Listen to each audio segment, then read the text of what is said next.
मी तुम्हाला सांगतो तुमच्या माझ्यासाठी औंढा नागनाथ तुमच्या माझ्यासाठी 8 ज्योतिर्लिंगापैकी एक मोठं देवस्थान आहे. या या पावनभूमीमध्ये त्यांनी शब्द घेतला होता, शपथ घेतली होती औंढा नागनाथाची, की जर कळमनुरीची मार्केट कमिटी नाही आली तर मी मिशी काढतो. तुमच्या माझ्यासाठी त्याने मिशी काढली नाही, काही नाही. असा खोटा आमदार आहे.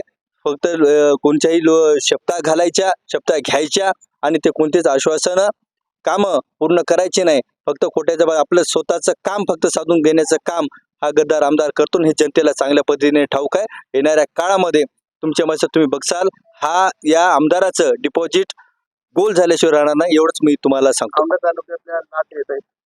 शालेय विद्यार्थ्यांसोबत त्यांनी घोषणाबाजी केली होती. सदरील प्रसारचे माध्यमांनी घटना सुद्धा लावल्या होत्या. आपणही पाहिजे असते. काय वाटतं? निश्चितच मी तुम्हाला सांगतो की ज्या माणसाला थोडी तरी जाण हे आपण आपल्याला या इथल्या जनतेनं विधान परिषदमध्ये पाठवलं, की जनतेचे लोकांचे प्रश्न सोडवण्यासाठी पाठवलं. पीक विम्याचा विषय असो, शेतकऱ्याच्या मालाचा विषय असो, पण हा आमदार तुमच्या माझ्यासाठी त्या संदर्भात एकही शब्द कुठं आतापर्यंत बोललेला नाही. आणि याला एक भीती निर्माण झाली या कळमनुरी विधानसभेमध्ये, की आपल्याला आता इथली जनता निवडून देत नाही, आपल्याला चारी मुंड्या चित केल्याशिवाय राहणार नाही.